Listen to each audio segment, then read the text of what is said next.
সেই মহাভারতের এক চক্রা নগরের এটাই হচ্ছে সেই ব্রাহ্মণ পরিবারের বাড়িতে আজকে আসতে পেরেছেন আপনারা। আর আজকে এই ব্রাহ্মণ পরিবারের বাড়িতে দর্শন করেছেন কাদের? যিনি বসে আছেন মহামণি জগৎগুরু বেদব্যাস, যিনি মহাভারত রচনা করেছিলেন, কৃষ্ণ দ্বৈপায়ন বেদব্যাস। এবং এখানে কাদের নিয়ে এসেছিলেন? সঙ্গে মা কুন্তী দেবী এবং পঞ্চ পাণ্ডবদের, যুধিষ্ঠির মহারাজ, অর্জুন, ভীম, নকুল, সহদেব। আর ওনারা এই জায়গাতে এখানে কখন এসেছিলেন? ওনারা যতুগৃহের পরে এখানে এসেছিলেন।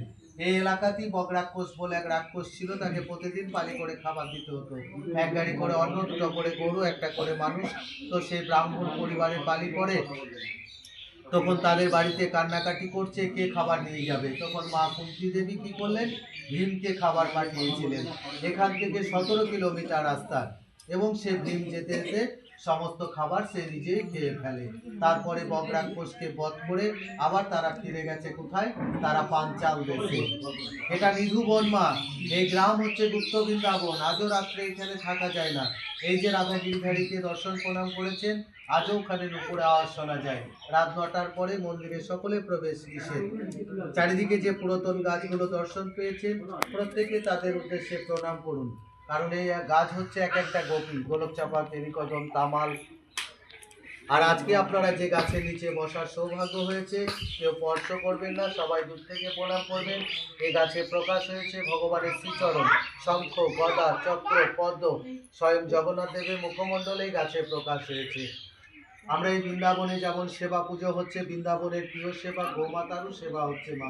সামনে গোশালা রয়েছে, 26টা গোমাতারও সেবা হচ্ছে। প্রতিটি সনাতনী ভক্তদের অনুরোধ করছি, এই বৃন্দাবন ধামে একটা গোমাতার এখানে একটু সেবা করে যাবেন, এবং সেটা নাম গোত্র দিয়ে, আপনার নামে গোত্রতে রাধারানীর পুজো হবে, অর্থটা দিয়ে গোমাতার সেবা হচ্ছে মা। বৃন্দাবনে একটা গোমাতার সেবা করলে 33 কোটি দেবদেবীর সেবার সমান। এবং একদিনের একটা গোমাতার পুণ্য সেবা মাত্র 100টা টাকা, সেটা গ্রহণ হবে আপনার নামে গোত্রতে। আর এই গাছ হচ্ছে মা মনস্কামনা গাছ। যারাই গোমাতার সেবা করেছে মা, এখানে যাদের পুজো হয় নামে গোত্র দিয়ে, যারাই মনস্কামনা করে গেছে তাদের মনে বাসনা এখানে পূর্ণ হয়েছে মা। সবাই ভালো থাকবেন। জয় নিতাই। জয় নিতাই। এই ধারের ছবিটা দেখতে পাচ্ছ? শ্রী রাধারমন দেবের কুকুরের মহোৎসব। শ্রী রাধারমন দেবের কুকুরের মহোৎসব। বসুন বসুন। এই যে এই বাবাটা আর শ্রী রাধারমন, এই বাবাটা। হাই, সেখানেও আছে। এনাদের মহামন্ত্র ভজ নিতাই গো রাধেশ্যাম জপ হরকৃষ্ণ হরনাম। বৃন্দাবনে আছে। হ্যাঁ হ্যাঁ, চরণ টরণ সব চিহ্ন, বৃন্দাবনের মহিমা আছে, আমরা দিয়েছিলাম তো। হ্যাঁ এই বাবাই, হ্যাঁ দর্শন দিয়েছিলাম। তো বাবু, এই বাবা হচ্ছে প্রতিদিন ভাগবত পাঠ করতে একটা কুকুর এসতো, সবাই জানো? হ্যাঁ, কুকুর এসতো এখানে এটা এখন আমরা পুরীতে আছি। জগন্নাথ, সেই জগন্নাথ এই গেট খুলিনি, সেখানে বিমলা দেবী আছে। ঠিক আছে, বিমলা দেবী এখন প্রসাদ ভোগ দেখিছে বলে এখন বলছে। বিমলা দেবী এই যে মহাপ্রসাদ মহাপ্রসাদ বিমলা দেবীকে ভোগ দিয়ে হচ্ছে। আর সেখানে বেরিয়ে এবার মহাপ্রসাদ হয়ে সবাই পাবে। ঠিক আছে, এই জন্য বিমলা দেবীর এখন দর্শন বন্ধ আছে। এই জন্য আমাকে বাবাটা বললো যে প্রসাদ নিবেদন হচ্ছে বিমলা দেবীকে, বেরোলে তোমরা দিবে।